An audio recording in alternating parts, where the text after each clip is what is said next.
Hey guys, I'm Sarah of Ensign Insights, and today I'm going to talk all about Artline Stix. So why do people love these so much? What are the pros and cons? I'm going to show you them up close and personal.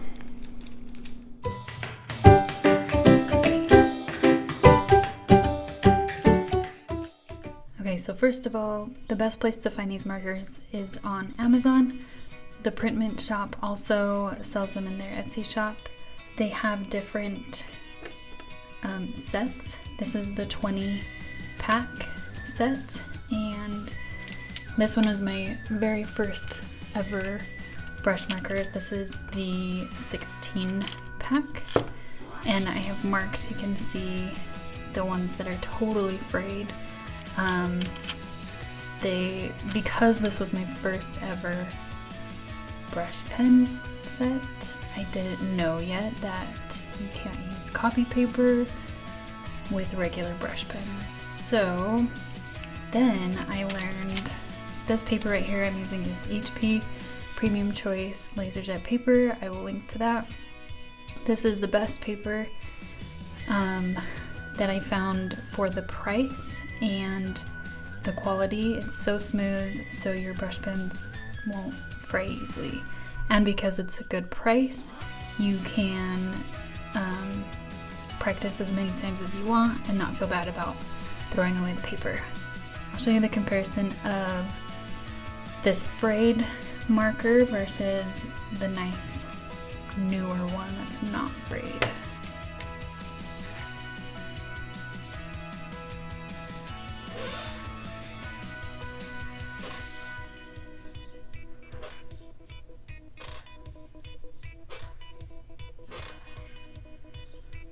See how I can't get nice thin upstrokes?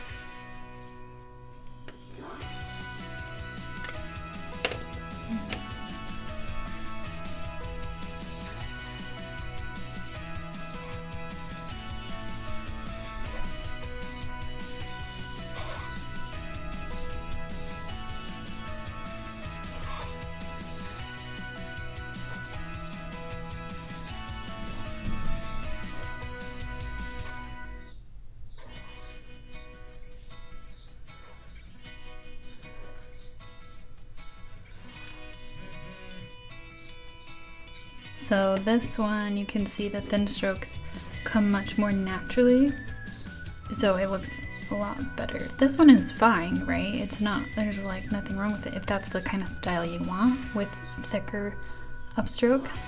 If you want to get the really thin upstrokes, then you have to keep your pen nice.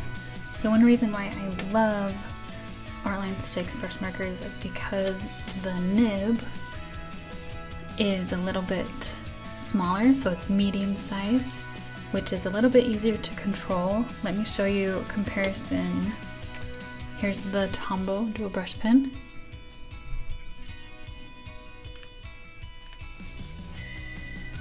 So side by side you can see the Tombow is a lot longer than the Artline Stix, so it just takes a little more practice to be able to control the Tombow. And so Artline Stix is a nice medium where it's a little bit easier to practice with and build up to the Tombow. I also love that these are like Legos and you can connect them and stick them together. They also make great props for photos because they're such a unique marker, and everybody wants to know what kind of marker it is because it's so unique. I also love that the colors are so vibrant, and this is my 20 pack, right? And this is enough colors to blend with each other and to do all the colors that I need. So like Tombow has a lot more options, which is great if that's what you need, but when I was first starting out, I didn't have the money to invest in the huge pack of Tombows, but I could get all of the colors of Artline Stix and feel good about having all the colors because the price wasn't that much. So some people don't like that you can't get super thin upstrokes. This is the kind of thing that I like, actually, because I like the contrast of the thin to thick right here. Some people like it thinner, so it's really up to you. Let me show you with my Tombow dual brush pen how thin of the upstrokes you can get.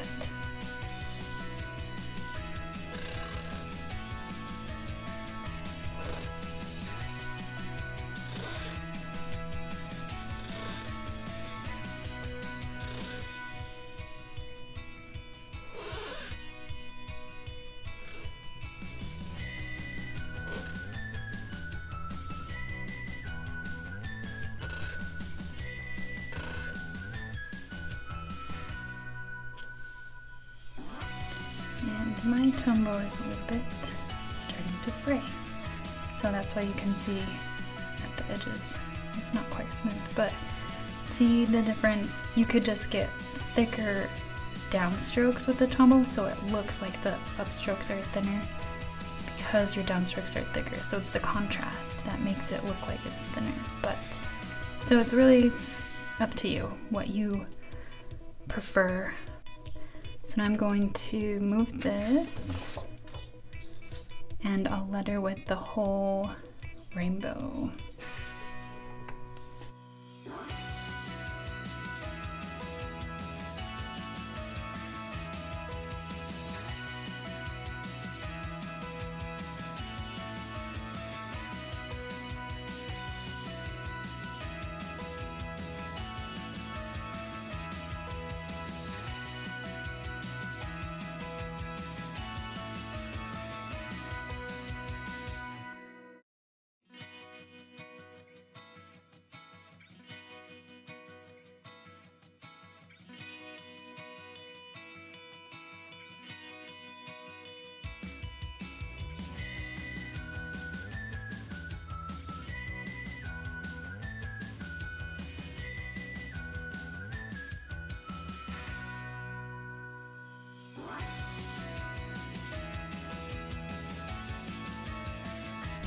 These markers blend really easily. You can see I just take the darkest blue and color in the bottom, and then take the next dark blue and blend it out, and then the lightest blue. I like to keep the upstrokes the lightest blue, so it kind of gives almost a ribbon effect.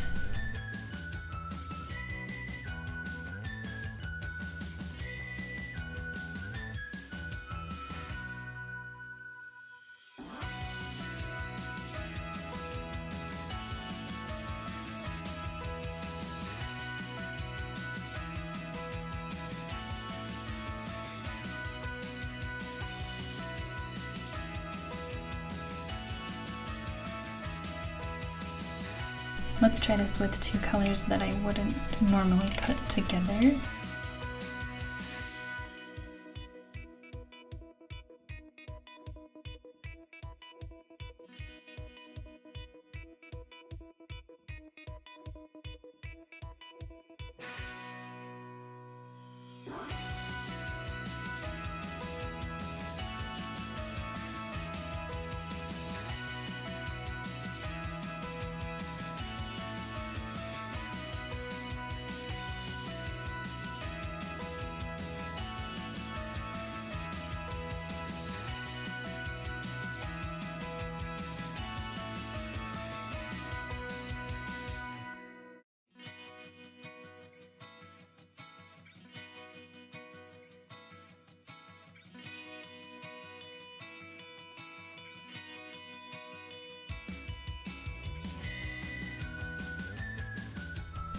Here's one more way to blend with them. You've probably seen this. So this is just a plastic ruler. I'm going to color on it with one color.